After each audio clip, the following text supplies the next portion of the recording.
রাত গভীর হলে স্মৃতিরা ক্রমশই স্পষ্ট হয়ে ওঠে। যে স্টেশন থেকে আমাদের গন্তব্য আলাদা হয়েছিল, যে বেঞ্চটায় শেষবার দুটি মানুষ পাশাপাশি বসেছিল, আমি এখন বসে আছি সেই পুরনো বেঞ্চটায়, যেখানে কাঠের গায়ে লেখা আছে বহু নাম।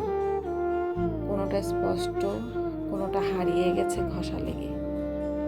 ট্রেন আসে, ট্রেন যায়, মানুষ ওঠে, নামে, গন্তব্য বদলায়, কিন্তু আমার গন্তব্য নেই, কারণ আমি এক অপেক্ষারত মানুষ। অপেক্ষারত মানুষের কোনো গন্তব্য থাকে না। আমি জানি যে ট্রেনের জন্য বসে আছি, তা থেমে গেছে বহুদিন আগেই অন্য কোনো স্টেশনে। যার জন্য অপেক্ষা, সে হয়তো ঘুমিয়ে আছে অন্য কোনো শহরের আলোয়, অন্য কারো আলোয়। ভুলে গেছে চেনা প্ল্যাটফর্ম, স্টেশনের নাম। তার দেওয়া কথা, তুমি অপেক্ষায় থাকো, আমি গেলাম।